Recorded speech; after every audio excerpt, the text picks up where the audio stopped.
recording. You're live. Okay, we are live. So it is 10:03. We will open our morning workshop with Public Works Intern Director Jeff Hunter and Acting Intern County Engineer Sescarola for a Public Works Road Department update. The first thing the board would like to talk about is maintenance of our radio, 911 radio towers. So we have Emergency Management Director Jeff King in the room. I guess I will start with you to give us your thoughts on the issue, and hopefully we can all work together and come up with solutions.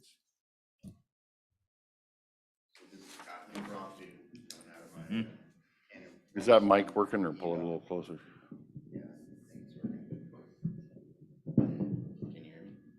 Kind of. Yeah, so impromptu coming out of my annual performance eval. Same discussion that we've had year over year is the Department of Emergency Management being left to provide for the maintenance and upkeep of county facilities, i.e. the radio sites.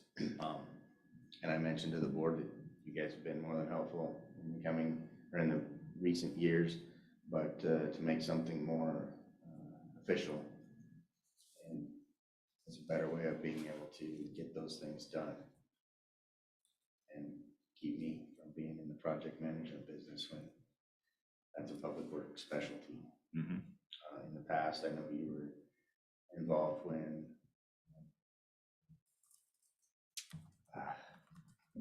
we went to the board. I don't remember what year that was, and Gordy was, yeah, we could take that on, but we need additional resources and so on.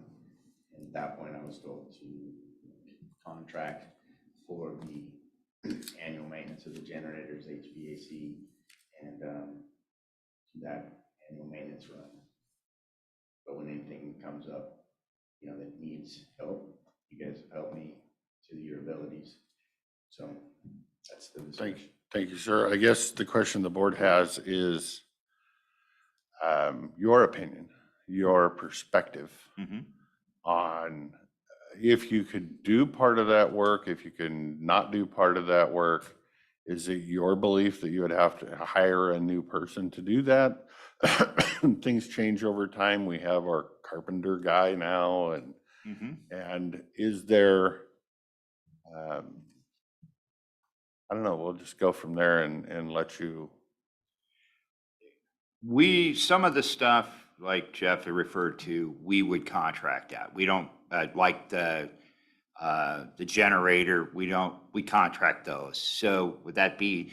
It's not that much more difficult to add it to one of our contracts. I mean, it's a few line items in a contract. Just add extra sites, things like that. That's pretty straightforward. HVAC, same thing. His systems aren't quite what the systems are that the county has. Some of them are. We try to build them that way, but and that was before Jeff's time. Some of those sites were built to use like a Home Depot generator or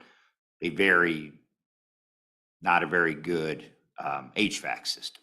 So I would lean on Jeff's contractors for that, because you wouldn't want to spend the money that you'd spend having DivCo drive up there and maintain a generator that's worth, or not DivCo, but Pacific Power. And in 2 trips, you could have bought a new generator for what you paid for that Home Depot special. So yeah, we could do the contracts. That's not a big thing. Some of the stuff we could do, I'd have to get with Jeff and see what the updated list is, and and talk to the board on what the thought is. I mean, what direction's a different board? Do you want to upgrade the sites? I mean, what's your long-term thought process? The carpenters can do a lot of the maintenance, but they also build stuff, and some of that stuff would be ultimately might be better to replace than actually maintain. Right. So it's issues like that, and we understand that some things will and won't. So, in part of our, I think I would say, effort to try to alleviate some workload, things like the fence that keeps getting collapsed. If somebody else was handling that project that was more skilled and knowledgeable about fences, it might go a little farther and then alleviate workload over there so he can get onto some of his other things that are far more important than a fence or a roof or a, so I think that was the direction of the conversation. So that would be my opinion, and I'll ask for my seatmate's opinion, that I think, you know, if you two work together and come up with something and come back and make a presentation, that would be helpful for me. I'll leave it to my seatmates to ask questions or.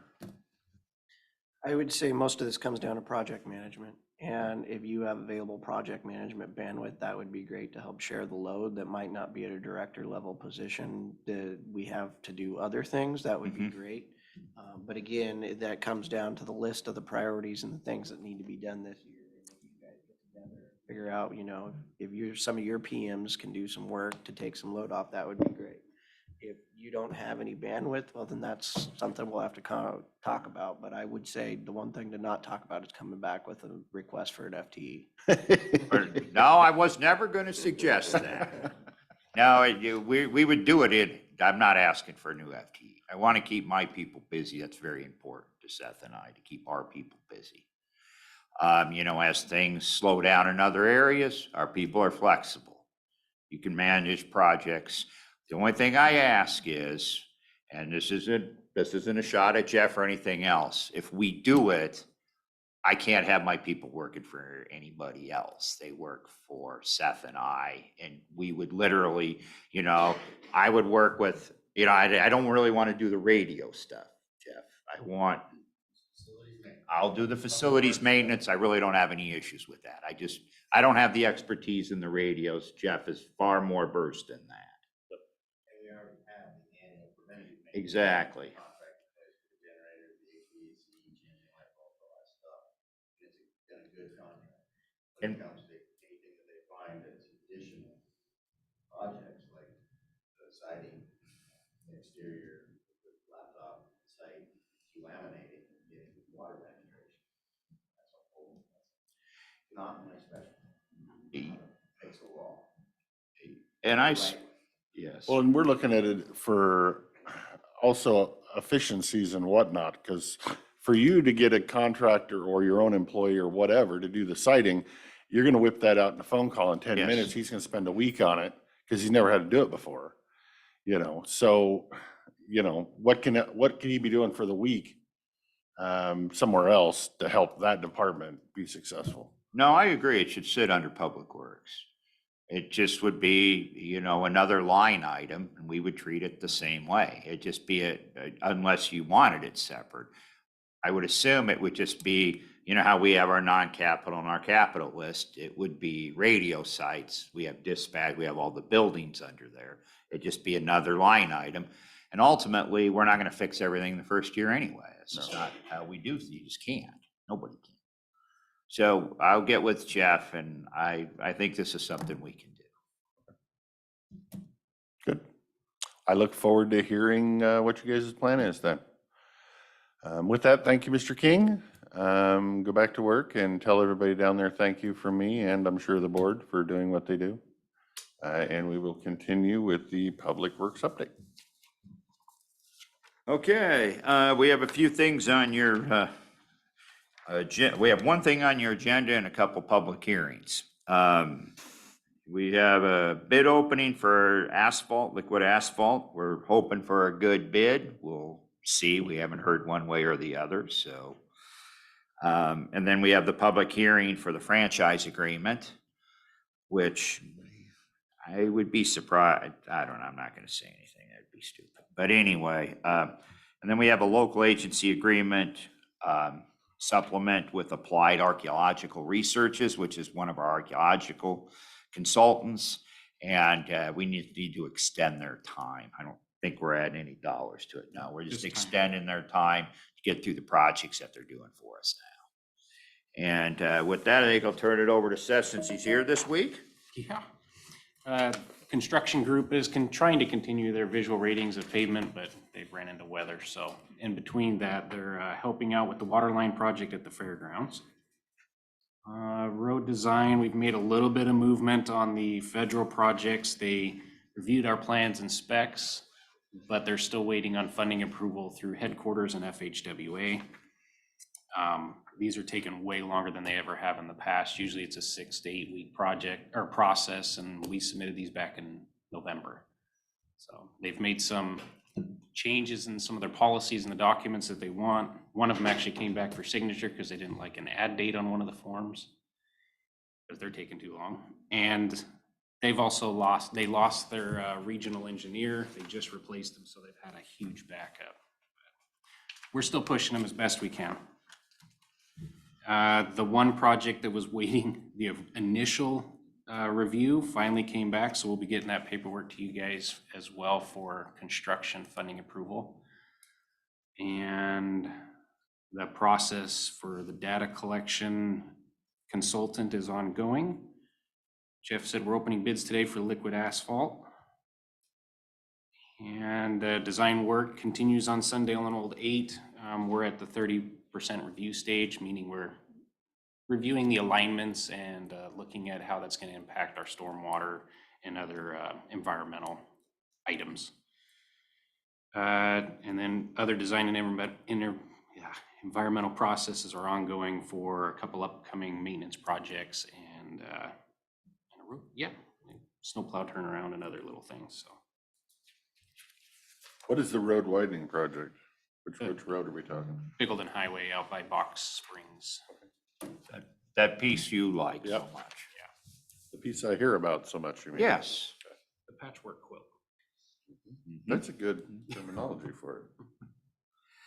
Okay, the maintenance crews are reacting to weather. We hear there's a potential for 6 to 8 inches of snow come Friday. I hope that's not the case, but that's what we're hearing, so.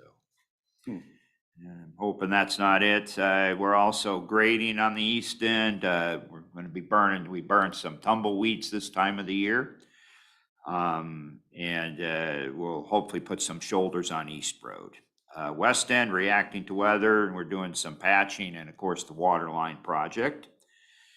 Upcoming facilities, we have Mission Glass is scheduled to come back this week to do the last of the punch list items for this building. The HVAC, our person is here today, so there'll be to look at the HVAC system and give us an estimate. So this is an independent estimate of what we've gotten through our architect and the contractor. Not really excited about their costs, so we'll see what our independent guys comes up with. As we talked about the courthouse and Pioneer Center small works contracts are scheduled to open tomorrow, so we'll see where those are. Jailhouse roof, we're still working on design. Courthouse remodel, we're meeting with the courts today with the judge this afternoon at around to finalize the design so we can send it to DHAP. We said the water line construction is moving ahead. We've got, I don't know, a third of the line in. They're hanging sheetrock and doing some other stuff. We talked about the courthouse break room and a radio tower site. Equipment installation bid opening is next week. Other issues, the stinking elevator went down again after we had ThyssenKrupp here. They're scheduled to be back here again this morning to fix the elevator. We can't reset it this time. In the past, we were able to reset it. They put in some new relays, which was the problem last year or the year before last year when we had this happen. So I don't know what they're going to come up with. I'm afraid they're going to say that the brain of the thing needs to be replaced. Hoping that isn't the case, but we'll find out today. We'll keep you abreast to where we're going with that. But we're kind of stuck. We don't have any choice. We have to have an elevator. We finally got getting window washing contractors to actually give us a price until March, because they don't work in the winter and they literally don't work. They won't even give you an estimate. So we got one, and we're getting a second one today. He's scheduled to come in here and actually look at the windows and stuff, but we couldn't get him until March. Are we looking at this building only? We looking at the courthouse and Pioneer Center too, or what's the game plan? We're looking at this building, and we'll look at the courthouse, so we'll have separate window washing contracts. We haven't really addressed the Pioneer Center yet. I haven't heard any complaints down there. No, this one's got a lot of, A lot of glass. yes, I want to ease you into this. Oh, it's a week one, I was thinking, what's the cost of that? Because it's never been looked at during the build process. And I think that's all we have on the list. I have one question on your upcoming facilities. Sidewalk, curb and gutter will need to be funded and constructed in 2023. I thought that was expected to be funded out of the dollars for this building, or do we not have any dollars left for the building? No, Gordy, if you remember, Gordy said there wasn't any dollars. I haven't brought that forward because I have to find out how much the HVAC contract costs. And, it wasn't my project, so I'm trying to get a handle on where we sit on the budget. So I can bring all that forward for you. We also have some options that we'll also bring forward about what sidewalks we do put in and what we don't put in. Because there are some options we can look at to reduce cost. That brings up kind of my next question. Is part of the budget on this building, we were going to artwork the hallways. Where are we at with that? Or have we checked on that? I have Or- to check on that. I'll admit, I forgot about that. So I will check on the artwork for the building or for the hallways.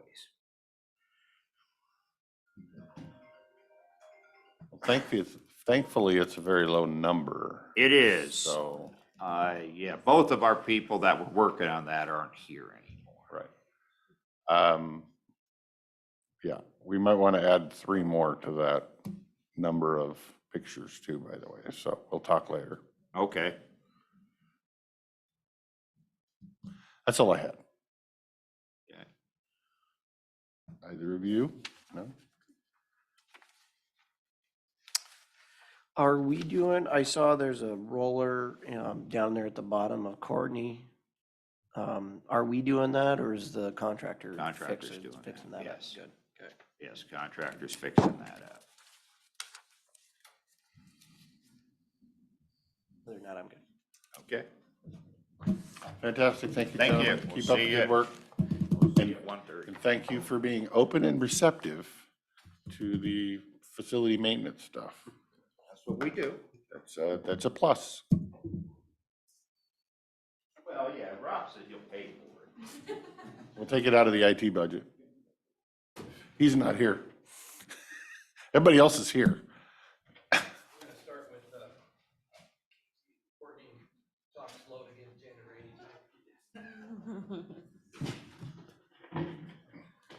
Morning. Good morning. So I'm attending on behalf of adult probation. I have a request, a verbal request for authorization to consider moving our litter crew supervisor from 35 hours a week to 40 hours a week, starting effective April 1st. That would add 2 new duties, which is monitoring, setting up community service sites, and maintaining the records and providing those records to the referring location. That is duties that the current case manager does, and the case manager really should be doing probation, interviewing, and monitoring. Our request for this is to transition smoothly and nicely for the case manager position. There's going to be a upcoming retirement towards the end of the year. Then there'll be a new hire. So eliminating those duties and putting it more where somebody's already kind of doing that, it just seems more efficient. I'm trying to just balance out the duties so that we're not one person's not doing a lot more of the duties in the office than others. This would require a supplemental budget of about $8,563 this year. I do have some documentation. Thank you.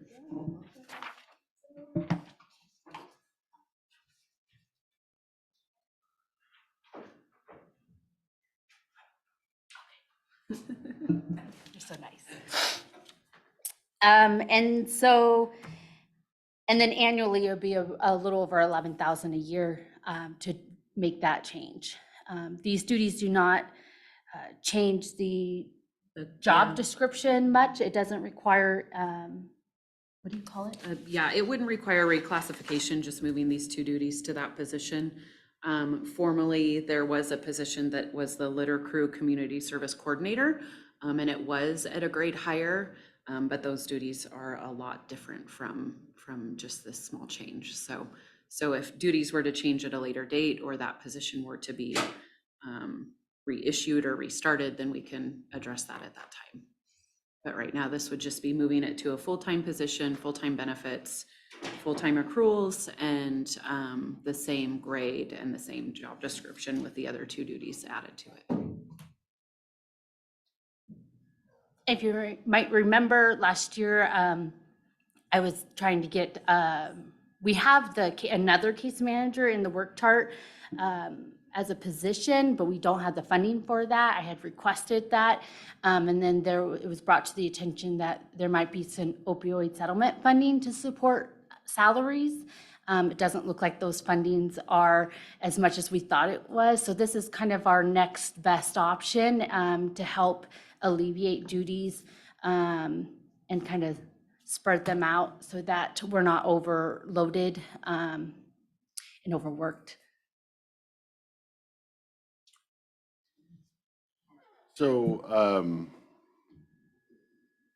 going to stay out of most of this discussion, but I would say, can you give us an update on, or for our new staff, or staff, our new elected official, on what changed in your job duties in the last 2 years to cause too many duties for the two people that are currently there? Absolutely. So I was originally a case manager, myself and the other case manager.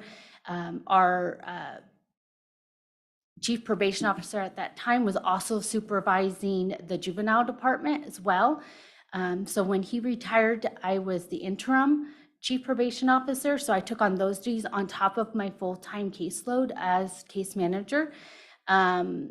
That included all of the administrative duties as well as a full caseload, because when I moved up into the interim chief probation officer position, there was no alleviation of my caseload, and that still has not changed. And then on top of that, we obtained the litter crew grant. And a supervisor. The supervisor was in the solid waste department. It moved over to ours.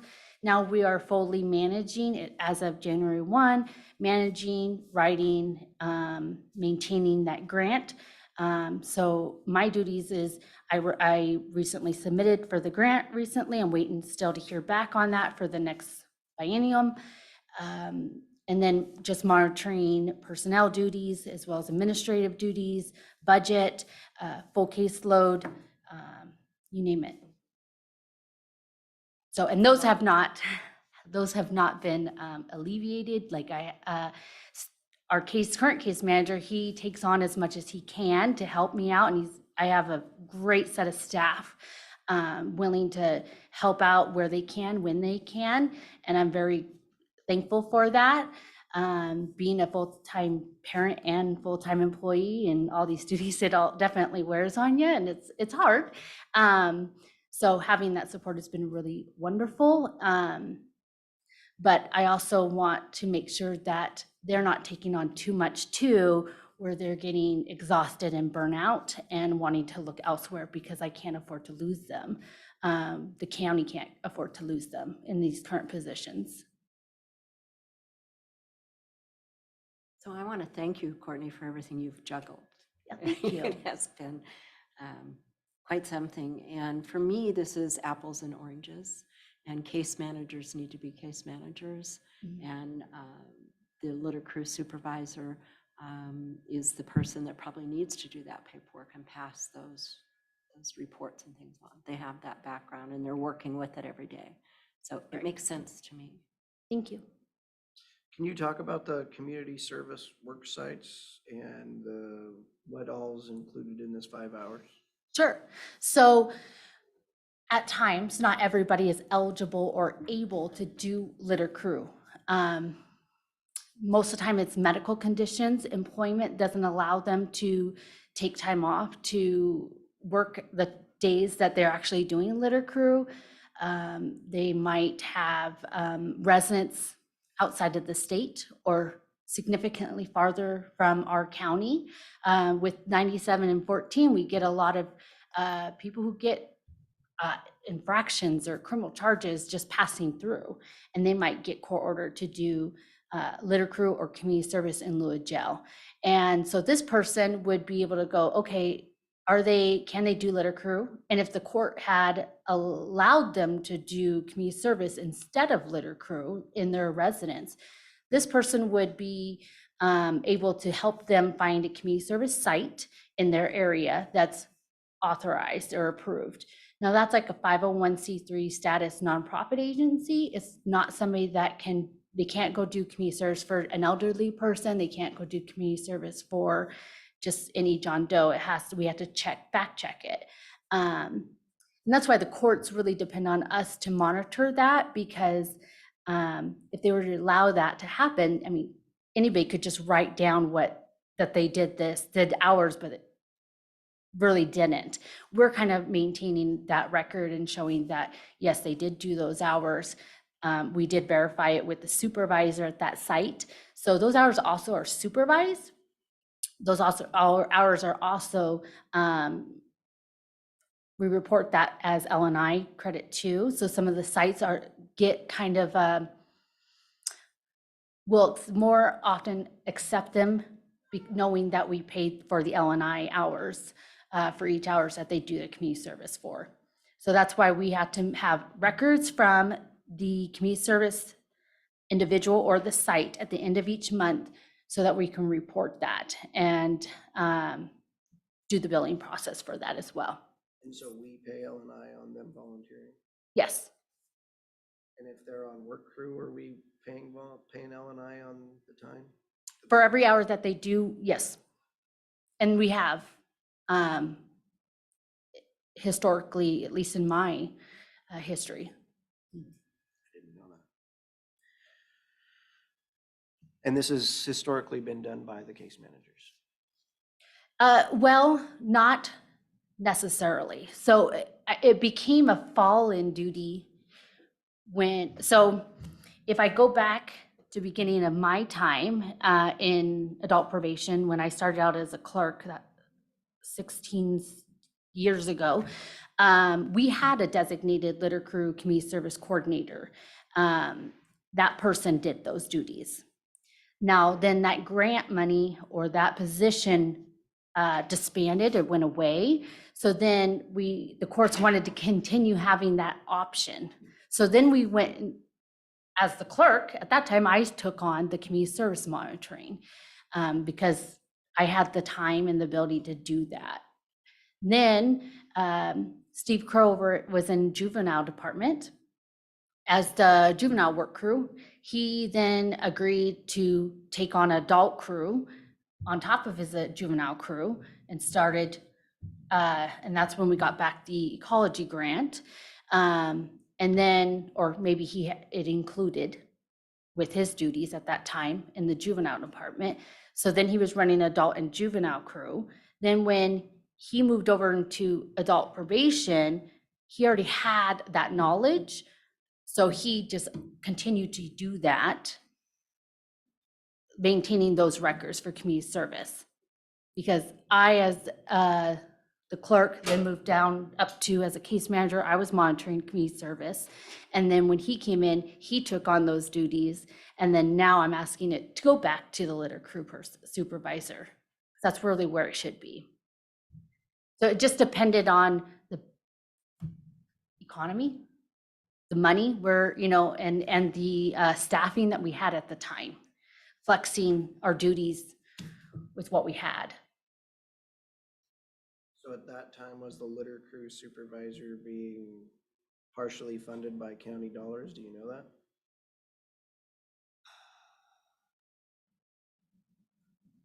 When Steve was over at the juvenile department running both the adult, I don't, When they were doing community service stuff, did we have grants paying for it, or what was paying? when he was doing the litter crew for both adult and juvenile, he was not doing the community service monitoring. I was as the case manager. I took on, Before that, the first time. I believe that was Ben Justman at the time.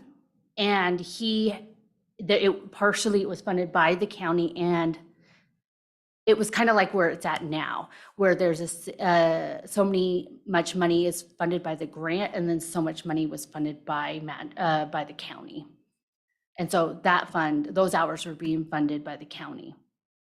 The grant wasn't touching for community service monitoring because it can't.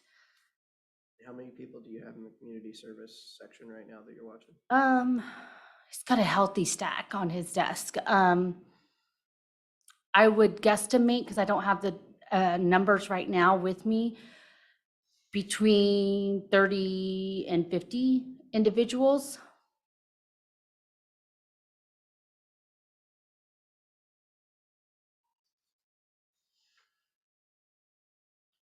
And some of those have deadlines that the court has directed them to have it done by. So we have to be cautious of making sure that those hours get done by a certain time, contacting the individuals, where your hours at, where's your timesheet, fact checking, is the site approved, and then documenting and then getting those reports to the said appropriate person or site. Do you know, are any of those people, City of White Salmon, City of Bingen, Goldendale All. people? It definitely varies.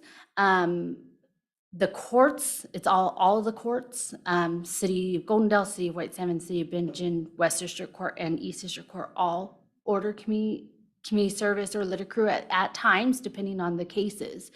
Now, whether or not they're actual residents, majority are, I would say, like, it's a good 60-40 split.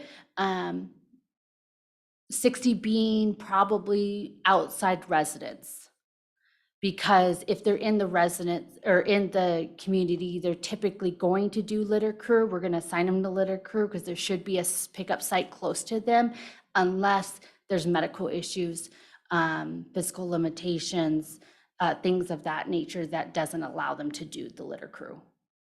Makes them kind of a liability to put them on the litter crew. They might need light duty work due to their situations. Okay, so currently we have a bunch of people doing community service that potentially went through the city municipal court system. Mm-hmm. And for a while, the courts were pushing people into community service because we didn't have much going on litter crew, right? Right. And so are you expecting that 30 to 50 to go down in the future, or to stay about the same? It's hard to project because it just depends on the situation. We are definitely making everybody do litter crew if they're absolutely able to do it, because there should be no excuses, no reason why not to put them on the litter crew. If they just can't because there's a medical documentation that says this person cannot stand for that long, they have health issues, the doctor doesn't want them out on litter crew, then we have no choice but to put them on at a community service site. If they're from Portland or Yakima or something. Which at times, sometimes the court though will say, I don't care where you live, you're still coming to Klickitat County to do litter crew, which does happen. We have a gentleman now that has to make the trek. So it just depends on the situation. Sometimes the court or the prosecutor and the case will allow that person to do community service. Majority of the time I'm seeing, they're saying, no, you're doing litter crew. You're not doing community service unless there's extenuating circumstances. And there has been, but also I think we're moving because litter crew has been working very well. I would see a little bit of a decline in community service than litter crew, but it's hard to say. And with summertime, you're going to see a lot more traffic coming through on 9714, which could potentially raise our, amount of community service options. We get a lot of driving while suspended. Notoriously through the courts, they're moving those to infractions with a community service option. I'm seeing that a lot. And so that's where I'm seeing a lot of increase in files for community service. And that is a legislation change I'm seeing, so.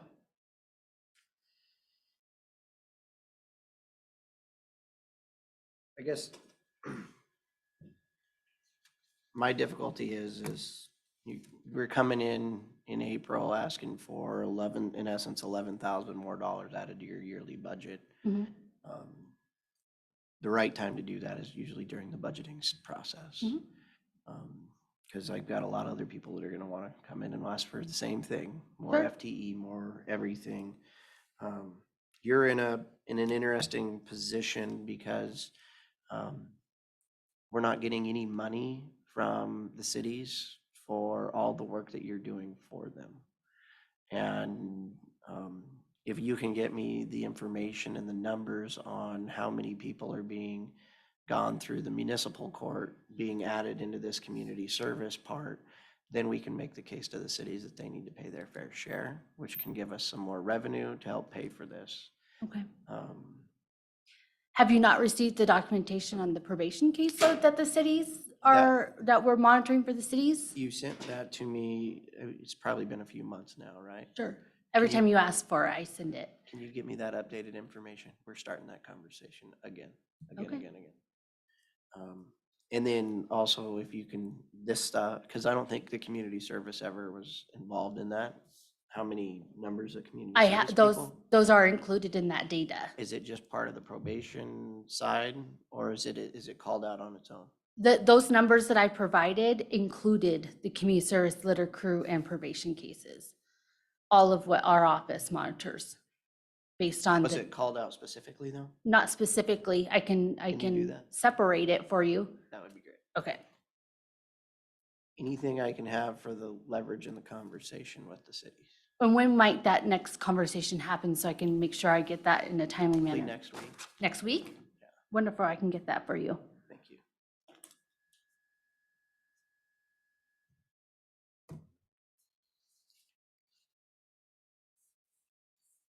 We need clarification, or no? Yes, so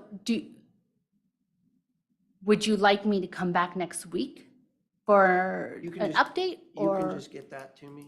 Okay. So that I can, and then I'll reach out to you, and then if I have any questions, and then that'll help with the conversations with the city at the negotiations. Okay, So are you a yes or a no? I'm right now, I would like to have the conversations with the city before making a decision. I'm I'd a, also like to hear from my finance manager on budget and how this is going to impact the budget and.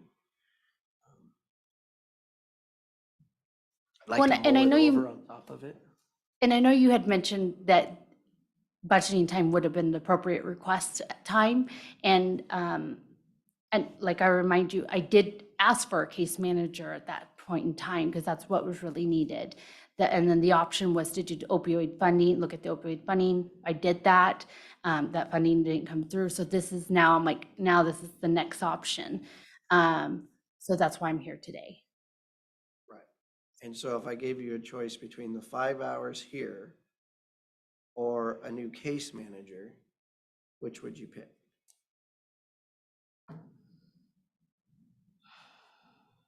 Well, I would definitely ask for a new case manager so I alleviate my duties. But if that's not an option, So that's why I want to be able to take this and have the negotiations. Understood. with Thank the you. Cities before making a decision and then saying, sorry, we gave you this, now you're not getting a new case manager. understood. Thank you for that clarification. I'm a little bit worried about, for me, the water kind of being muddied with the idea that we didn't ask for it during budget time, but yet this was all an evolving situation with the changes in the litter crew and everything, and then that position being developed, that in my mind, we should have maybe thought this through a little further for that, the duties and what that person was doing at that time, and have it added in there rather than put this over in a different bucket. And we have a case manager doing incredibly different work that's still having to take on those duties. And I know Jake wants to look at those numbers, and I'd like to know if Jen has any input today towards that at all, because I'm worried about how long will this conversation take with the cities. We could become entrenched in negotiation with the cities again and not move forward and put these positions where they need to be, in my mind. I don't want to see it languish any further where caseworkers have the burden of something that should have been over with the litter crew anyhow.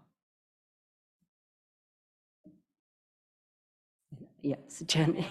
Well, if you, no? Yeah, okay. Okay. Sure.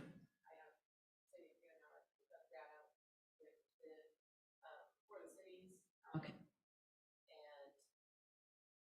None of this is added into that, so I would have to go back in. Okay. Look at all of Right. that before I. Okay, that's perfect. And I agree, Jake. I don't want to set up a situation where everybody thinks now they can come ask for a change after budget time. But I think this was kind of a error in the beginning, and maybe it's a correction at this time. And would it hurt to just, in my mind, correct this and get those case workers working on the technical things that they work on and take this burden off of them? Would it hurt to just continue, allow it, and then continue? Can we fill that gap with the cities whenever you get those negotiations done with them? Would that be a possibility? I think that a lot of that depends on how those negotiations go and how much That's what funds I'm that saying. raises. So I know we've been asking you, how are your probation numbers doing? Are they going up or down, or are you? Right now, they're the numbers are steady. They're more complex, very complex. I have a substantial amount of mental health clients that I have zero services for. That puts a humongous burden on myself and the case manager to try to maintain compliance and when there's zero help in the community. Trying to fix that too. Thank you. I've reached out to private therapists. They don't want to take state insurance, which is the majority of my clients. It seems like it's a 2-year wait to get reimbursed, is what I'm hearing. So there's any way for the state to change that option, I don't know. That would help tremendously. But I have 2 individuals right now that had I been able to get them services, they would not be in jail for felony charges right now. I strongly believe that. So. If I could add to the person that is having the upcoming retirement is a longtime employee, and the odds of a new person coming into that position would be a huge budget savings, because that person would not be getting longevity. That person would be coming in at steps 1 or 2. And so that could be a cost savings as well during that transition that would help some of the budget impact. There will be a significant vacation Payout. in October, so offset some of that savings.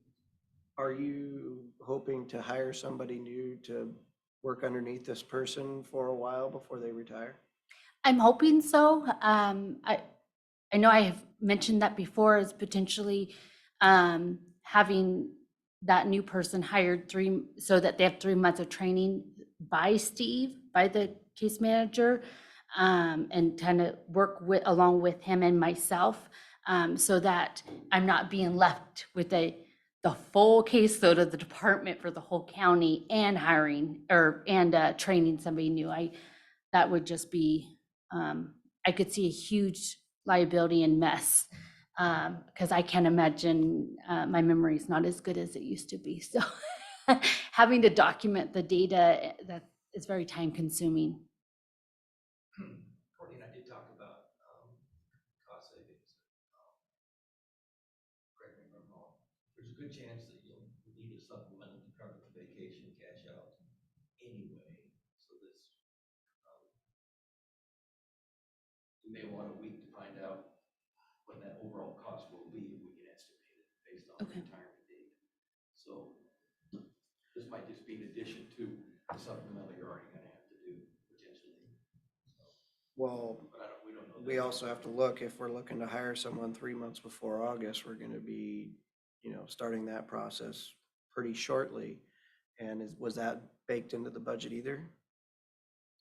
No, because I didn't know he was planning on retiring till after the budget was done. Done. Right. I wasn't aware. I knew he would talked about it, but he hadn't made a decision yet. But Casey's right, there's savings next year. Significant, starting somebody potentially at a much lower step. Okay, so maybe a good idea would be to come back next week with all the budget numbers of what the actual cost is gonna be for the department on the supplemental. If we do hire somebody 3 months early Okay, for training and everything else. The payout, what that's gonna look like. And if we include this in it, or if this is something that the new trainee is can manage for a little while we work on negotiations and the costs associated with this department. okay, And a supplemental for retirement is not unique to highways department. yeah. They're unknown and you just never know. Rarely never know exactly. I don't have a problem. I just want to see the numbers in the picture. Hard for me to say yes when something's first brought up in front. I understand. Good, I'm good with hearing Anything numbers further on next this week. issue? Okay, I hear nothing further. So, yeah, okay, thank you. thank you, ma'am. Thank you.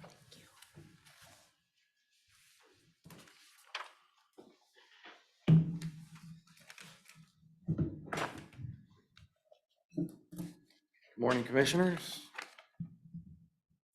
So I think the next thing that Casey wants to talk about before we update you on where we're at in some of our goals is something we've talked to you about before, but we're trying to keep you informed as we learn things.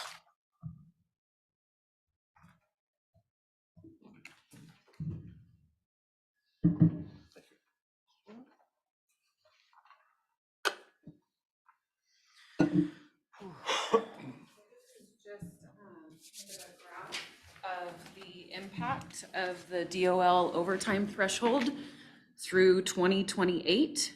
And you'll see the yellow are the grades and steps that would be affected as of January 1st, 2024. So this is just kind of continuing the conversation, just giving you guys a little bit of a heads up on what the possibilities are, if they move forward with this, and how it's going to impact some of our exempt employees moving into non-exempt. So what we don't know is if one step, like 71, in a grade is covered by this change in the salary test for exempt, is the whole grade included? That's yet to be determined. So worst case scenario, everything that's in purple, pink, green, or yellow could all be hourly employees.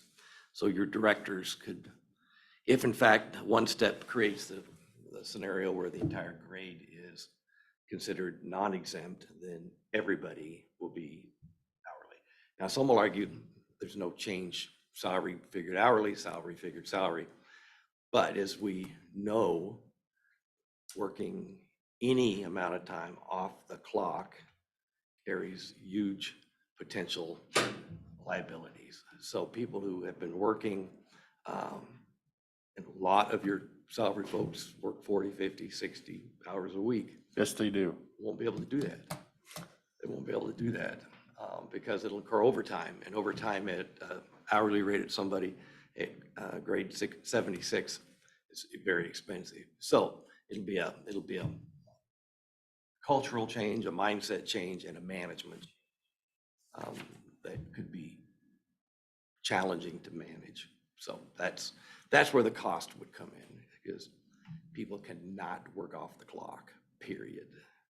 And so, and that's, will be hard for some folks who put in long weeks, have a lot to do, and, you know, trying to figure out how to get it done in a 40-hour week. So worst case scenario, but that's why we keep bringing it to your attention. When will we have an answer on whether it's midpoint of it or the first step or what it is? I can look into that. Really gonna have to come from the state, guidance from the state and the feds, which is one of the many unanswered No questions. AGO's opinion yet out on it? We'll check into it more, but we haven't seen anything yet. But, you know, this was gonna happen in the prior the 2 administrations ago, and then the feds had changed, and then they dropped it. Now another administration's in, and they've changed the salary threshold again. So we'll see where it winds up. So I guess what we need is for 2024, how many employees are going to be affected? 16. That's it? Hmm. There's only 16 people, step 71 through 67? Well, there's several people in grade 71, but if we get answers to where it doesn't affect the whole grade, then nobody in grade 71 would be affected, because there is no one at step 1 right now. And this is if there's no changes to our salaries as of 2024. So it's either no one or everyone in 71. depending Yeah, on what- and that would include an additional, Or isn't it, don't they 10. usually say base? so there would be, We had this conversation back when it first came, was it 2017, 2019? And I thought it was like if it was base, which is step 1. Yeah, but that was a different administration, so we don't know. Oh, okay. We don't know. A law change, or is that just? Well, when they raise this, how they interpret it. So 2024, it's 17 employees? 16. If you include grade 71, it would be 24. 24 with. There are a couple employees in grade 70 that would fall under the professional license section, and so it would not apply to them because of their nursing license, I think, so. Remember, there's different exempt, Right. management, administration, professional, also one for IT. 24 And to salary 71. is the base test. So when we look at 25 and it goes to 73, how many is that? I don't have the numbers for grade 73. I only have up to 71, but we have, as of right now, 1, 2, 3, 5 in grade 72 and another 3 in grade 73. 3 and So 70. an additional 8 up to grade 73. So that would Okay. be 33. Are any directors in 72 or 73? There's 2 directors in 73. 2 and 73. Mhm.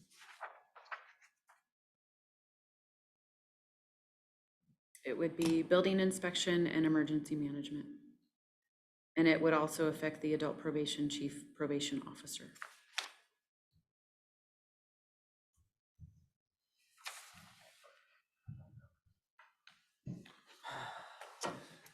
And we'll just letting you know what we know when we know it, and we'll keep tracking it, and especially as we get closer to the budget time, July, August. So, any questions about that? No. So just part of what we're trying to do each update is updates on the goals we gave you last, the beginning of the year. So Casey's working on the NeoGov performance. I know she's been having a lot of meetings, so. Yeah, we are doing weekly updates. I am doing weekly conference calls and webinars with them. We have our templates created for all 3 different evaluations. And so I think the end of this week and beginning of next week, we'll start testing it in the software and figure out what I like and don't like and what's going to work for us and not work for us. And we're on track for rolling out in May. So. And LinkedIn Recruiter, as I mentioned last month, hope to get to that to the end of this month. Trying to put together some presentations for the workshop on the 16th, and then should be able to spend some time on that. Still reviewing and revising the risk management plan. I think you approved travel later this month to go to the first conference for the new insurance carrier. Hope to see what they have and what they can offer up there. Meeting my fellow risk managers from the pool, the new pool we're in. So we're working on flow charting, where the claims come in and the process, and the PA and I are working on coordinating and how we coordinate that information in the process, and which claims go where. So that's an ongoing. New goal since last month is the vehicle fleet. We were always had the fleet piece on there. Now we're looking at taxable benefits, and it's kind of expanded the actual use of the commuting, who can use cars when they can use it. So that's taken on quite a much bigger project than I initially thought it was going to be. So that's kind of a new goal we'll be tracking. And then again, I think on the 16th, we actually have most of the morning between IT and solid waste and some other issues. So we're trying to get ready for that. I think that's it for HR. Yeah, Oh, one go. more. So there was a communication officer. And so the Department of Emergency Management is looking to get verbal to post for a communication officer position. So they'd made it past training and they were in probation? Or They were in probation, in training, and didn't make it. Very beginning. Okay, thank you. Isn't it? Yep, that's it. Any for me. questions for HR? Actually, yeah. If we can have I know we can take an hour on this, but a brief discussion on scanning and the need in all departments to scan and record documents so they're not in a box somewhere. Thank you for bringing that up. Commissioner, I was going to talk about it was when solid waste came up. Okay. But it makes sense in HR because how we would potentially Implement. So in the solid waste, and Lynn's been reminding me constantly, we have a 40-foot Connex out there full of public records or records for solid waste, the landfill, that didn't get scanned. And we need to find a way to scan those, correct? I was kind of hoping that, do I need to come up there? If you're going to speak, yes.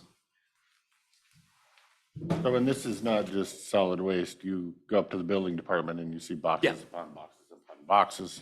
But this is a good example. Go into the vault down below the courthouse, you'll find boxes upon boxes upon boxes, the attic of Public Works, old building. So, You had hired, just a second, you had hired folks for the departments moving in here. I think using the fund for this building, I think Gordy got some temps to come in and help building and planning and other departments, solid waste and natural resources, economic development. So some of it was done with those summertime, I think they were positions. But Yeah, we were allowed to keep her. I hired someone for our two departments, and then the other director took her after I was done with her. We were only, I believe, allowed to keep her until the 1st of October, the 1st of November. But the good news is, I mean, we got to keep her as an employee for the county. She's upstairs in planning now, or in building department, so.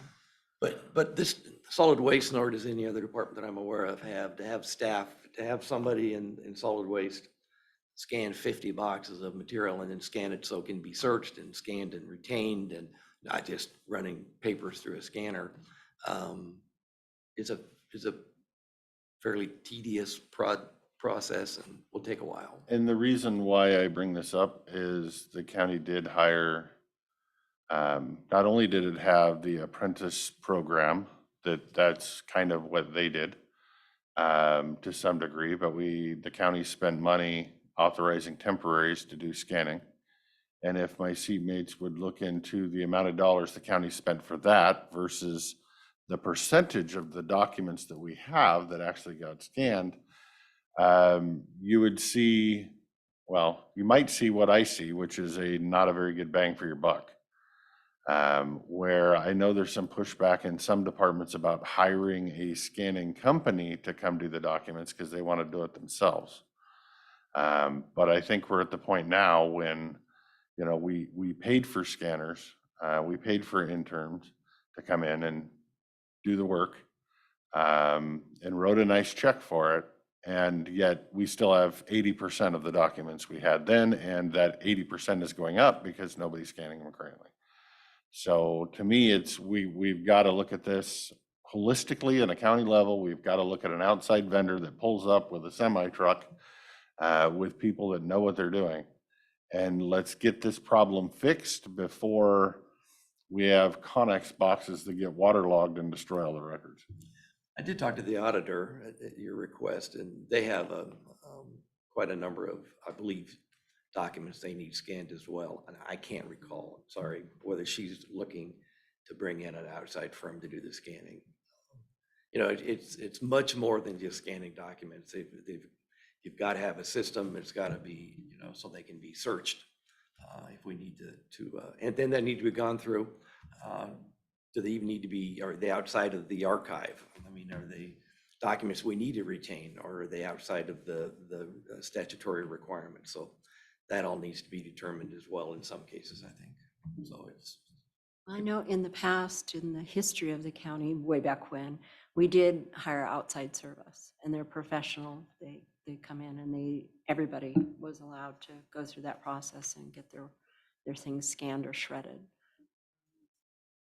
So not knowing how many boxes other departments have, I can talk to the auditor again and maybe see if in fact that's what she's thinking, is there a firm she's thinking? So we can determine a potential cost and bring it back to you, you know, to have a firm come in. How do they charge? By the hour, by the ton, by the box, by, you know, and because I have no idea if we're talking 10,000 or 110,000 to do that. I just don't have any concept. So I just know Well, the that. last 100,000 didn't go very far, so neither one of those numbers is as scary to me. I just know we don't in solid waste have the staff to scan all those documents because they're mostly solid waste documents, correct? Or some. I don't have any for natural resources and economic, excuse me, development. We finished that before Gotcha. we moved Okay. because we literally did not have any place to store it. There were over 130 boxes stored at Annex 5 prior to the move. We brought Megan in, and between her doing that physical part of it and Dave and I overseeing what she was doing, I was going off of the retention schedule, and Dave was being Dave. Oh, Creating documents? we can't throw that away. We have to keep that. But, you know, out of the 16 boxes thereabouts that I had set aside to send to Ellensburg to the archive people, 90% of that was rejected. So now when I have my spare time, I'm building a library of some sort for people to be able to access to stuff that is still here. My main concern with solid waste is I believe many of the original landfill documents are in that trailer. There's a lot of landfill stuff We there. need to get that out, preserved. Before it becomes a problem is my worry. It didn't get looked at until basically we were in the process of moving into this building. And somebody from the old PUD building said, you have to come and get this out of here. And then we ended up with this huge pile of stuff, a couple of pickup loads that a last ditch effort to just put them someplace for storage got sent up to the Connex Public Works Yard. That's how that came about. Okay. So if you want, How do you know that we only got 20% scanned? Where did you hear that from, an update? Talking to various directors to give me a ballpark number of how many boxes they had and how many boxes they had when the employees were done with their summertime work, that they still had roughly 80% of the documents. I'm sure some departments are in a different place than others. yes, well, absolutely. And I don't want anybody to think, at least from our perspective, it's not neglect. If departments are building up, sometimes we generate paperwork faster than we can handle it, scan it.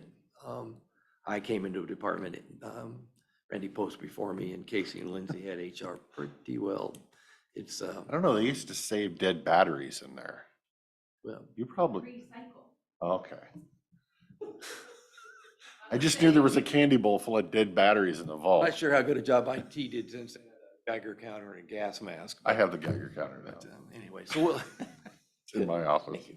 So we'll look into that. We'll look into that. And then maybe, and then we have to include the PA in that discussion as far as records retention and all of those. I say, we're gonna have to aspects of reach it. out to each official in each department and see what they have and. Okay, thank you for that. Fiscal department. I'd just like to add that it is very tedious job and difficult to stand there and scan all day long as an employee. And I believe that the intern program, I would hope that they weren't using them as scanners, because that would. I think we actually hired people just for that process. In addition to the interns. You want to plug in? No, I'm gonna share a screen. Look at you. If I can catch up, there we go. So just a couple things for my update. The first supplemental is due to me from departments on April 14th. We will go to public hearing in May. I'm also holding a training, a budget training, and incorporating finance training to it. So I have invited the treasurer, the auditor, the system administrator to be a part of that training, to do a real deep dive overview of all county finance, as well as I will be developing a budget tracker template, just like I did for the grant management tracker, just in case any department needs help having some tools to manage their budget, because everybody's responsible for managing their own budget, but there's no set way on how to do that, and everybody's left to their own devices to do that. So I'll provide a template in case they want some help with that. As far as my goals, the grant review process, we talked about that at the workshop. I walked away without 100% clear guidance. One thing left to really determine is the exceptions. I'm getting calls from departments asking if they have to do that process. So really need to get some guidance as to if there are any exceptions, or if we want everybody, all departments, operating under that grant policy. To me, the exceptions was anything that's a current grant, like the litter grant, because we just talked about that already today, as long as it doesn't change and it's just another 2-year grant thing, I don't think it needs to go back through. If it structurally changes, then it might need to be relooked at. But like most of Jeff King's 911 grants, it's the same grant every year. It's just the next cycle of it, and I don't think we need to, my personal opinion. Emergency reinvent the management wheel. grants are ones that they don't even apply for. They're just given to them. So that's almost an appropriation. And that could be one of the differentiating is if we apply for it, or it's just called a grant, but we get the funding on a regular Right, basis. I guess from my the- point is I don't think need to spend a bunch of time diving into the weeds on grants that we look at from whatever the health department. And then next year they're applying for the same grant to provide prenatal services, and we're gonna look at the same grant again. But you know? I think the difference is, and Public Works is a good example. I mean, the gas tax, right? The funding for that. And sometimes the state calls things a grant and it's just annual funding. But every department, including public health to a degree, applies for unique funding each year, or potentially could apply for unique public works projects or public health projects that are outside of that normal funding that we get on a regular basis. So I think those are the ones that there's a That's, little that's uncertainty just it. about. To me, it's something new, not something that we constantly do. So a constant to me is the exception, but that's just me. Or another option would be to have the working group look at these and bring back a recommendation to the commissioners that have, and they, based on what we're hearing and the team she's going to put together, and they could bring back what they think is an exemption list for the offices and departments and have a discussion about that. I think Jen's looking for process question. How do you want us to determine, or are y'all three in agreement that if it's a regular funding, that there's no need to do it? If it doesn't come through the working group for just a quick look though, are you assured that something didn't change in it? Maybe everything needs to go through you and then they don't want to overwork or spin their wheels on ones that are standard funding. They would simply say, nope, it's a standard funding and move it to the side. But yes, they at least get a crack at it in case there's something in it. Fine with that. I'm still like, it's adding more process to something that every budget, every director does on a regular basis. If it's a new grant that's gonna add cost to the county, it should absolutely go through the work group for a recommendation. It should come to the commissioners because they're gonna be asking for it in their budget, which means they're either gonna have to move money around to get their percentage, or they're gonna have to ask for more money. If it's what they do every year and it's the same amount, it's not a big deal. And I hear y'all three saying similar things about whether it's new, ongoing, or changed, and ongoing or changed. New. So that give us a starting point. Yeah, I think so. Clear as mud. I'm kidding. True. What else did I have? Something, the other thing I didn't get direction on from the workshop was, who is managing civil service budget? If I just You are. refresh, I knew you were gonna say that. I wasn't gonna look at them, so All first those one in to look at favor? them gets it. You ask the question, you get the response. Feeling. Okay. Clear as mud. Said Public Works, and here's Jeff. Yes, we'd like to speak on this if we could. So you want to manage the civil service? No, I don't want to budget? manage the civil service at all. All I care about is our grants. No offense, that just gives us an extra layer. We're required by faith, we have to follow state and federal guidelines here. We don't do any operational grants. So all our stuff is capital based. When we come in here, we tell you guys, we're writing a grant for this. You guys say yes, we tell you what the match is on the percentage. And there is no extra cost. That is how it operates. We could give, the group, go through the process, but whatever they say, no offense to anybody, but we have to follow the state or federal regulations or we don't get the money. That's how public works. Couldn't the commissioners say they don't want the money? Yes, they can Based on- say, but I always talk to the commissioners. Well, that's kind of what we're talking about, the formal But if process. I have to fill out a formal process to go through a committee and then report back to a committee, I'm doing the same thing twice. Now I gotta tie Pam up and everybody else filling out extra paperwork. That's Just my for worry clarification, is- the committee doesn't make the decision, it's just running the budget numbers, to the Herein grant lies the to give challenge. to the board to. Herein lies the challenge. We're trying to get to a few different items, but I think we're gonna place so much bureaucracy to try to catch the few things that when we're pushing for efficiencies, I don't know if we go staring at everything, we're gonna have efficiency. Go ahead.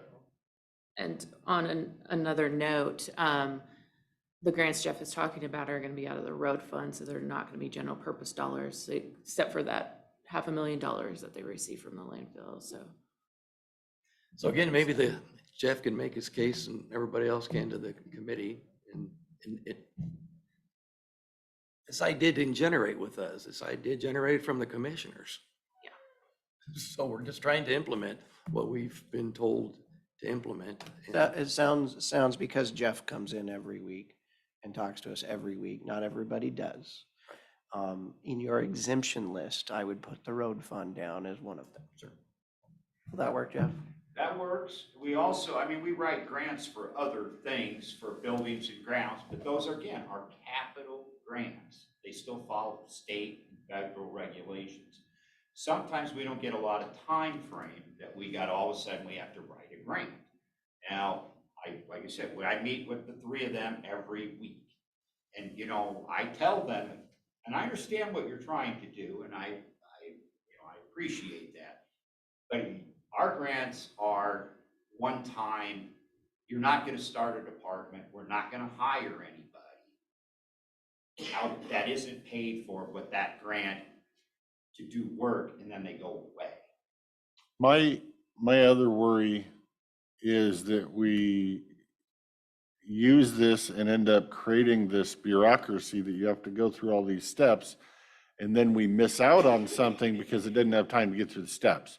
So one of the exceptions has to be some kind of an emergency protocol where, boom, they can just come in on a Tuesday and state their case and get an emergency decision right here versus losing a grant. I think that's always an option because Tuesdays is always available. I caution to memorialize that in a policy because they just didn't see it in their email or it got put on the back burner. Well, yeah, but then I can chew their butt in a review.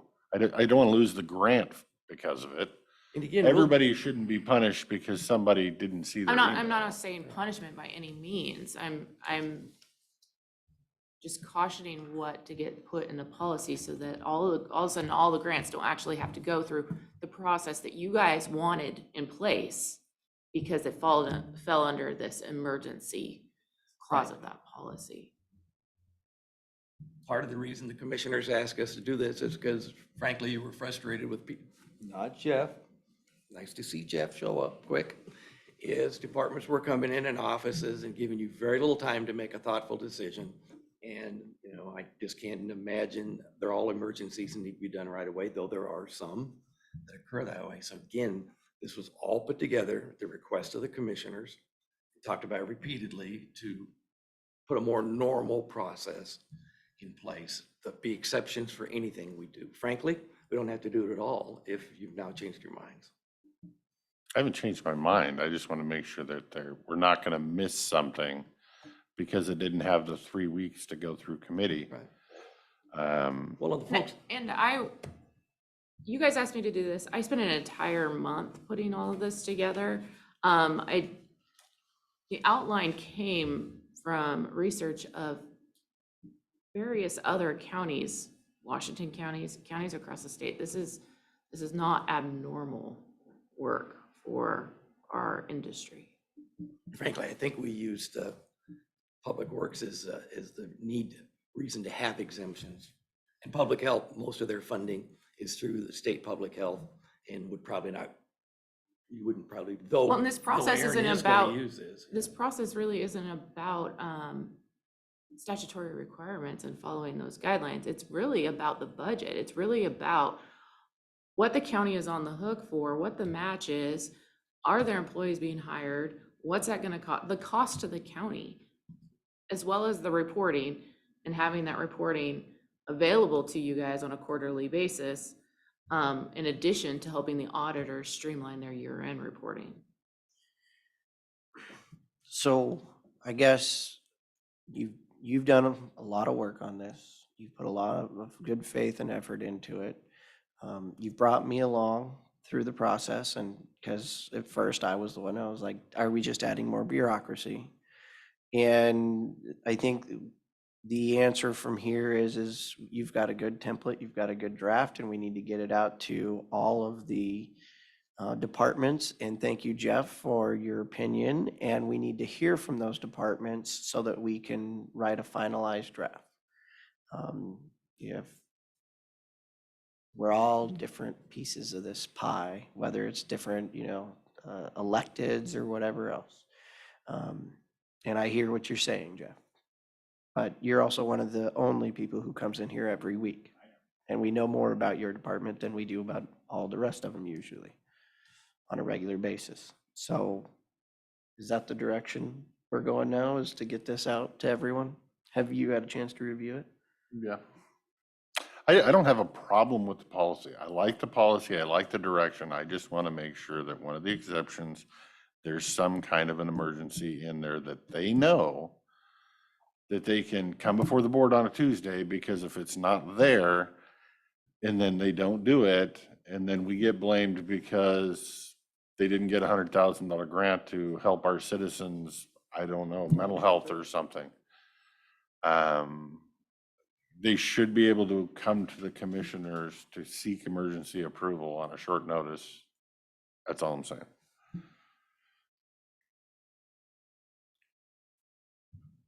Yeah, we would assume the same. Offices and departments can always come directly to the commissioners, and these will always be approved by you. Right. So, Yeah, not the peer review team. That is not the purpose of that team. It's just to work the numbers and make sure the grant is graded on a standard rubric. but again, if we decide ultimately it doesn't work or it's too cumbersome or too bureaucratic and you want us to change it or not do it or implement only in certain cases, ultimately that's your decision. So. Okay, so the other part of my update, or my status update on my goals, was the budget book and the quarterly reporting. The budget book development got put on the back burner for the first 2 months. The first month I was working through that grant process. The second month, February, the first 2 weeks of it, I was in ERP demos and working through opioid settlement information, the CPACER research, and the House bill research. Additionally, there's still work being done in 2022 that will impact fund balances. So there's only so far I can go. I have, after the workshop and getting the board's approval, I have emailed out to elected officials and directors to request a blurb of what their department does that they would want presented to the public. What services and programs that they have, what's mandated, what are unfunded mandates. And I believe I sent that out 2 weeks ago. But time has flown for me. I've received 6. So 2 offices, 4 departments at this point in time. So those things are going into this budget book. So that is delaying the process as well. But with that being said, I've been working on. You need to draft a letter requesting such thing and have it signed by the board and send it to them? I Would that have not speed it sent a up? follow-up email, so I'm gonna do that first. So I'll just run through really quickly the pages that I have gone through. Now, the design of this, and some of these pages take hours for me. One particular took me all day yesterday for one page. So it's not an easy or quick process by any means. So we have an org chart identifying the officials throughout the county, which are departments, directors, appointed directors versus elected officials. Series of table of contents. Skip over that. This one really is the board for the vision of the budget. The statement that I have made was the commissioner's collective vision for the budget is to continue to build an economically sustainable budget, reducing expenses by improving efficiencies throughout county offices and departments. If that's acceptable to you, I will keep it and move I do need some sort of missions. You know, you guys have talked about various things such as planning and whatnot. So just 3 top level ideas. I would appreciate that if you could email those to me. A history page about the county, the old courthouse, as well as the tribes that were here before. Demographics.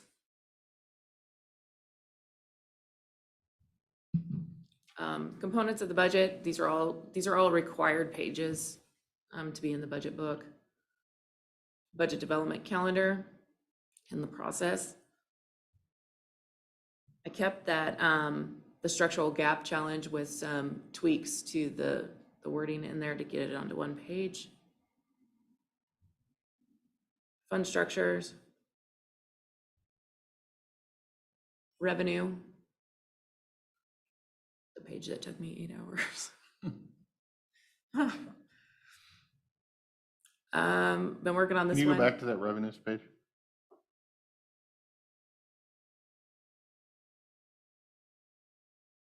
Is there a way, or do my teammates see a need to break that down one block further and list revenues received from green energy projects? I would struggle to actually find that at this point. And this is just a top level budget and brief overview of the revenues collectively. It's added in the property. Oh, I know it's there. It's just, I think the general public could look at. I do not have that easily at my fingertips. And I don't know if that should be for the budget, or is that for your discussion on other things? Okay, continue on. Currently working on this page right now, or this morning. I wanted to break down the revenues received from the landfill, what gets captured in the this general government, because that's the general fund. So I wanted to highlight what that pays for out of the general fund there. Right, and I guess my example was to do the same thing with the wind energy projects. And since this is an educational document for the public.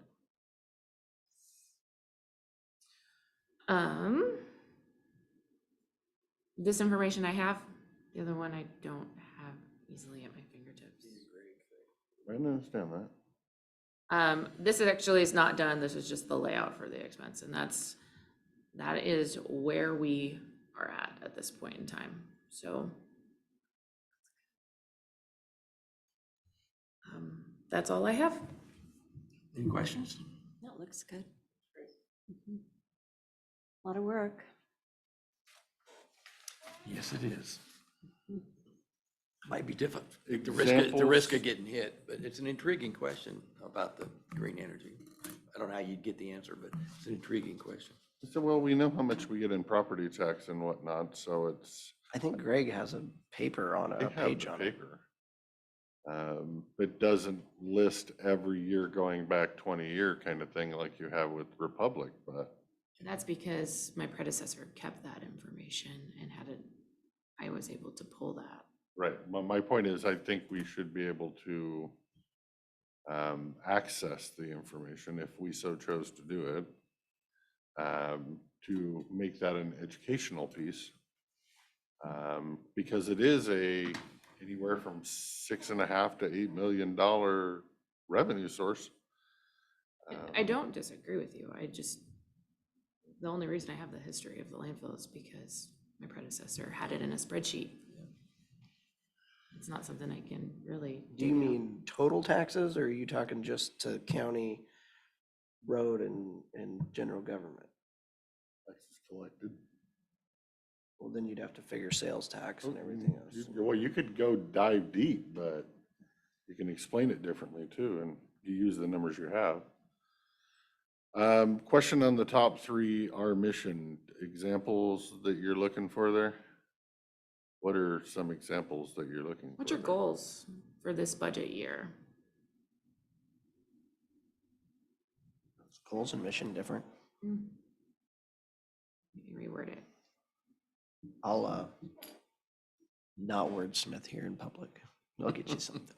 Thank you. In my lifetime, I've spent many hours wordsmithing difference between a goal and a vision and a task and a. A mission, yeah. I'll try to remember to come up with something, but if I don't, yell at me. I don't have anything else. Thank you, Thank Jen. you. You do great work. All right, Randy? You're still here? You had time to run. Yeah, we're way over time too. And I can save you some time. we're just cutting into your lunch, aren't we? I know. Our lunch, yeah. Okay, so what I have been working on, network redesign has been a big one. And I have written the RFP, and I think it is on your consent agenda for next week to give me permission to publish. And yeah, so next Tuesday, there is a cybersecurity grant that the federal government is putting out. Basically, the feds are putting it out. They have kicked it down to the state to administer. I just got an email, as a matter of fact, I think it was yesterday, from the state saying that they will be ready to start accepting applications by the 30th of June. And that cybersecurity grant coincides with the RFP to redesign the network. One of the things that I saw in the documentation of this that I received from the cybersecurity grant is the principle of security by design, which is pretty much right up the alley of what I'm trying to do with this redesign. I think I've told you before, the redesign, or the network, the current network configuration was designed about 10 years ago. The county's needs have changed. The county's, processes have changed. We went through a pandemic. All of this stuff, it's time for a redesign. Okay. A visual of that is the board chair got a tour of one of the server rooms, and sometimes it can be a visual of the network. Yes. Let's see. The next Thursday, the 16th, we are going to have a workshop in this room with you guys on the And hopefully others. And hopefully others, yeah. So next Thursday, we're going to have a workshop for an e-government. We're going to start talking about e-government. We're going to start trying to figure out what e-government means to Klickitat County. At this point in time, on next Thursday, I'm going to be looking for input from you guys and hopefully other department heads. And elected officials. And elected officials, yes, absolutely. To find out what exactly is the expectations for the e-government website. Because basically what we have now, the website that we have now is informational. It's really good information. There's a couple of processes that I think is the public can interact with, but for the most part, most of the processes that we have are simply links to state websites. Like, for example, vehicle licensing.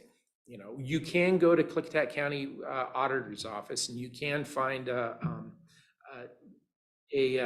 link to click on to relicense your vehicle, but then that takes you to the state site and you do it there.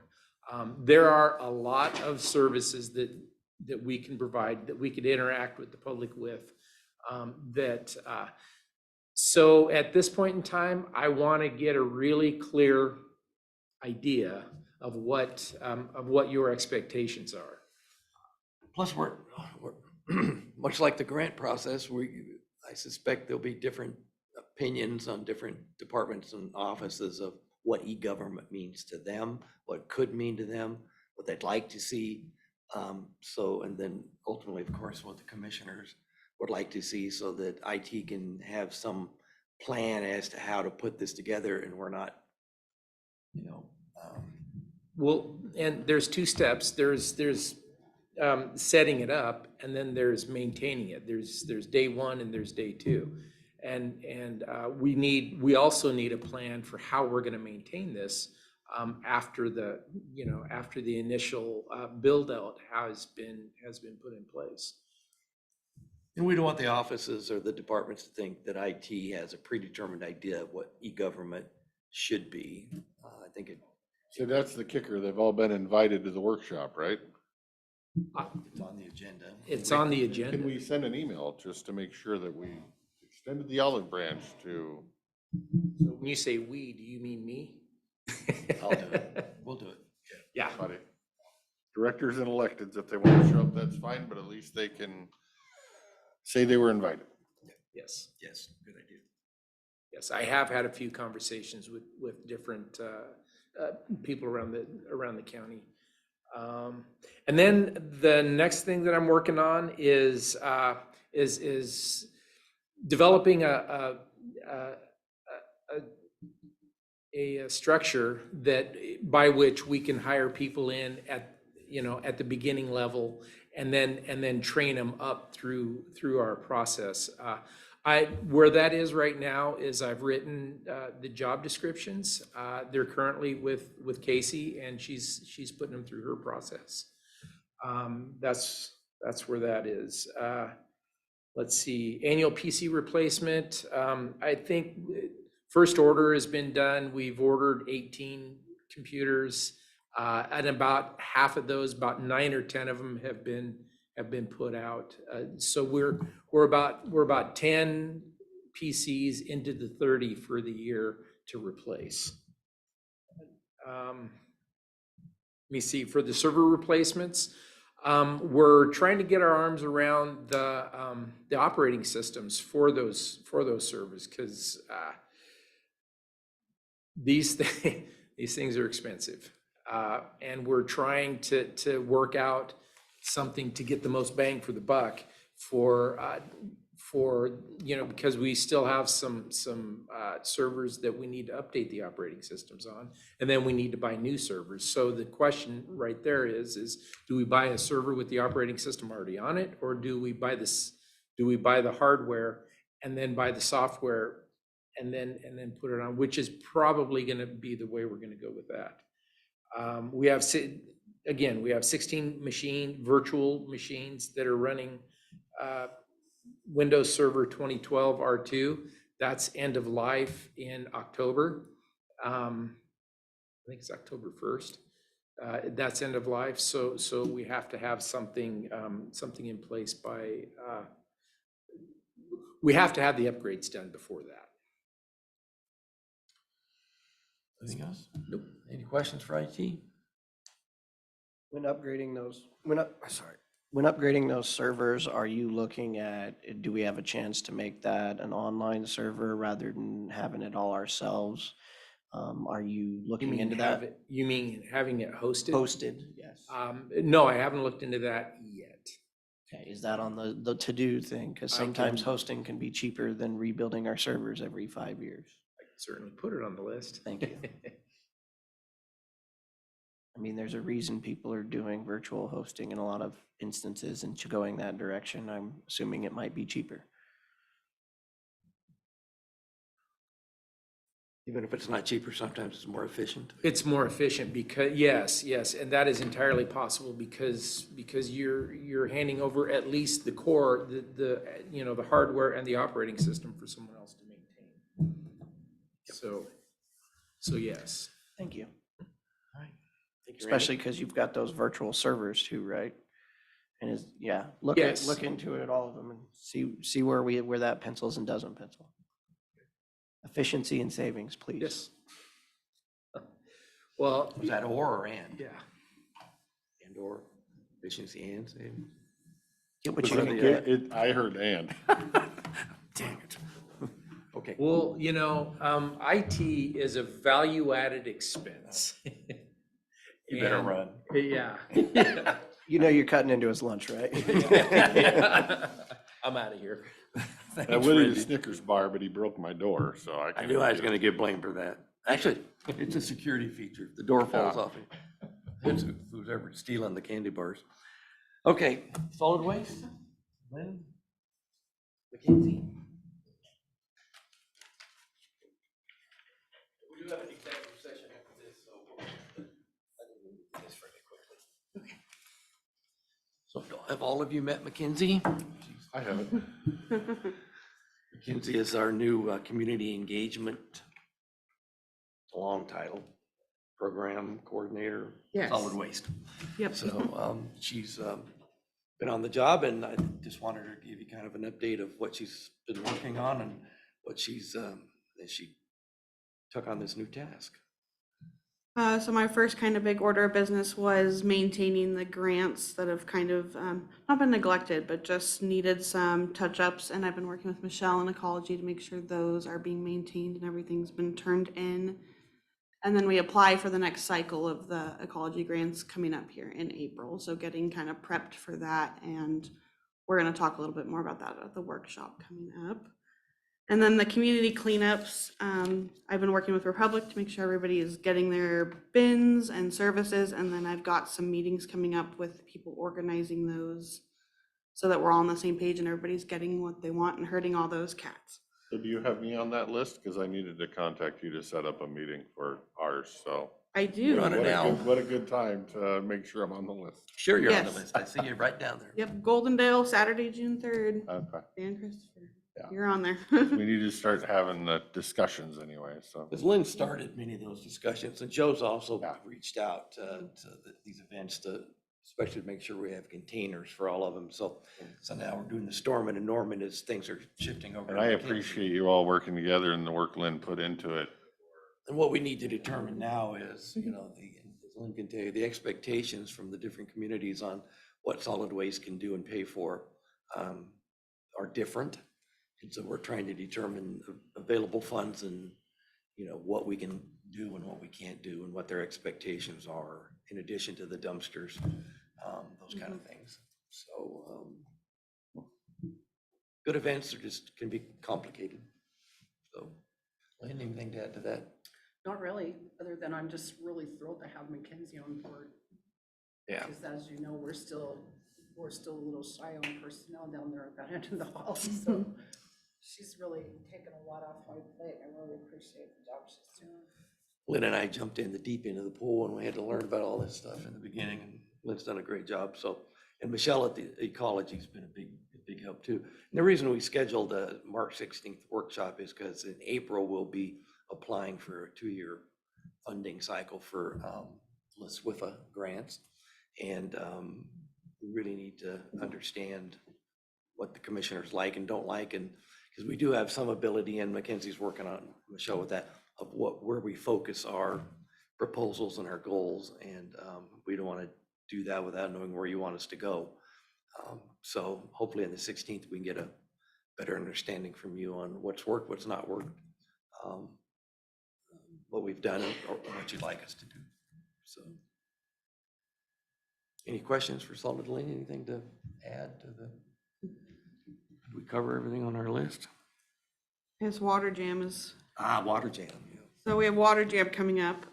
It was an event that was done pre-COVID and then they weren't able to do it. It's 400 kids over 2 days coming down to the Spring Creek Fish Hatchery and learning about recycling and water safety and a bunch of other kind of environmental based life skills. And so my role there would be to set up some kind of booth or educational tool to teach these 2nd to 5th graders about recycling. And that's covered by the LaSWIFA grant. So you're not hosting Water Jam, you're just a participant in Water Jam. And the LaSWIFA grant pays for the local school's transportation to the event. Oh, I see. So we're not the main host, but we're a sponsor. Got it. Key sponsor. Any questions? Solid waste. I think Joe will be joining us on the 16th too. So if you have any questions for coach compliance or landfill code compliance officer. He should be here on the 16th as well, so, Perfect, thank you. all right, thank you. And I'll have Casey rejoin me and we'll go into executive session under G, I believe Lee told me, on the agenda. Okay, how long? Oh, 10 minutes. 10 minutes. All right, with that, we'll go into executive session in accordance with RCW 42.30.110 Pren 1 Pren G to review the performance, discipline, and qualifications of a public employee for 10 minutes. Please ask everyone to get off. Oh, yes, ma'am. Everyone on Zoom, please log off, and we will see you back at 1 o'clock.